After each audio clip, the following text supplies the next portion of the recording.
supervillains of the Suicide Squad, misfits let out of their cells to wreak havoc for the government, with Margot Robbie returning for a third time as Harley Quinn. When people are like, I love Harley Quinn, I'm like, yeah, me too, she's awesome.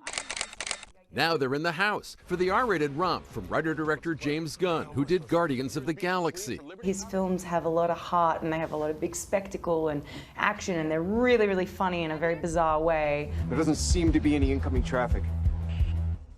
Bird. That's Sylvester Stallone as the voice of King Shark, dorsal fin of few words. One of my most memorable, I'm gonna tattoo that on my bird. Yeah.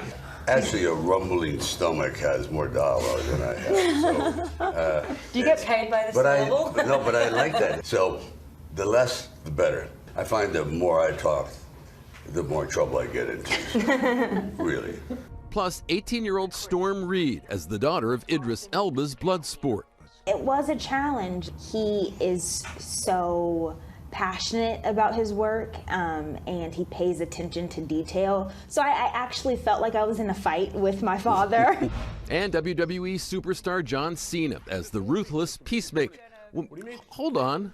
We're just not going to talk about the fact that you showed up in your costume? They said we were, they were promoting the Suicide Squad, and they were interested in talking with Peacemaker. And I may or may not have taken a costume or two. I want my blender back. And? Yes, that is your hand. Very good. We're all gonna die. What did you do to get in shape for this movie? Eat a lot of sushi. No, I just showed up somewhere in a parking lot and did my part. It was really nice, just voiceover, which is great. It's interesting because they're all flesh and blood, and he's, I guess, computer generated, and I'm relating to that now as I get older. That's the future for me. The film's savage wit and intentionally cartoonish violence helping its writer-director set the mood for some epically out-there scenes. He gave me a pretty incredible action sequence smack bang in the middle of the film, which I'm very, very proud of. An on-set mishap had Robbie thinking about something else entirely. What was actually going on while shooting that was that one of the bullets had ricocheted out of the gun, hit the camera and went down my corset. It's like hotter than like a curling iron. And I had this bullet just going so that's what I was thinking about. Oh my goodness, I need to put this gun down.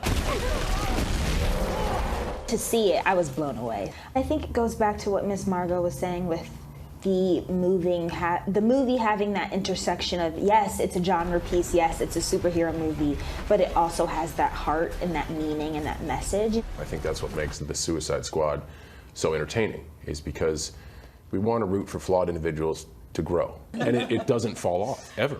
You start at full rev and you just go until the end. John, you're sort of taking ownership of this summer, aren't you? I'm keeping myself busy. Walking around Hollywood Boulevard in the Peacemaker costumes. You're awesome. And so he does, with the spirit that sums up his new movie's appeal.